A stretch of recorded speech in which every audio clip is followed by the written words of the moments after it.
রাত গভীর হয়ে এসেছে, চারপাশে নিস্তব্ধতা, কিন্তু তোমার বুকের ভেতরে একটা ঝড়, একটা অপরাধ বোধ, এক ভয়। কেননা তুমি জানো নিজের কাঁধে কত বড় পাপের পাহাড় বহন করছো। আল্লাহ কি আমায় ক্ষমা করবেন? আমি তো অনেক পাপ করে ফেলেছি। আমার আর কোনো আশা নেই। জান্নাত তো ভালো মানুষের জন্য, আমি তো তার যোগ্য না। আমার জন্য আর তাওবার দরজা খোলা আছে কি? আমি বারবার ফিরে যাই সেই পাপে। আমি আর বদলাতে পারবো না। আমি গুনাহে ডুবে গিয়েছি। আল্লাহ কি আমায় অপছন্দ করেন? এত পাপের বোঝা নিয়ে আমি কিভাবে দাঁড়াবো কিয়ামতের মাঠে? আল্লাহ আমার মতো পাপীকে হয়তো মুখেও নেবেন না। আমি নিজেকেই নিজে ঘৃণা করি। এখন তাওবা করলে কি আল্লাহ আমায় মাফ করবেন? এসব ভেবে নিজেকে কষ্ট দিচ্ছেন। কিন্তু প্রশ্ন হলো, এখন কি করবে? আশাহীন হবে, নাকি তাওবা করে ফিরে আসবে সেই মহান রবের দিকে, যিনি কখনো মুখ ফিরিয়ে নেন না? আল্লাহর পক্ষ থেকে আহ্বান, হে আমার সেই বান্দারা, যারা নিজেদের উপর জুলুম করেছ, তোমরা আল্লাহর রহমত থেকে নিরাশ হইও না।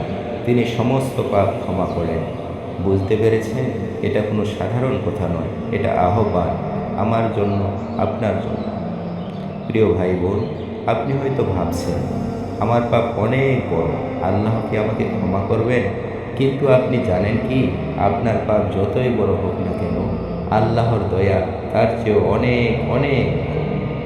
তাওবা মানে শুধু আস্তাগফিরুল্লাহ বলা না, এটা হলো একটা ভেঙে পড়া হৃদয়ের চিৎকার, যেখানে শর্ত থাকে তিনটি: পাপের জন্য অনুতপ্ত হও, পাপ ত্যাগ করো তাৎক্ষণিকভাবে, আবার কখনো করবে না এই প্রতিজ্ঞা করো।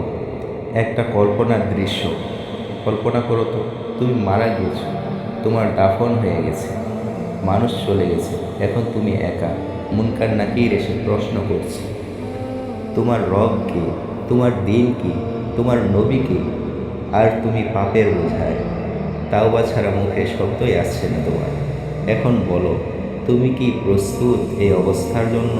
ভাই, তুমি যদি আল্লাহর পথে ফিরে না আসো এখন, তাহলে কবে আসবে?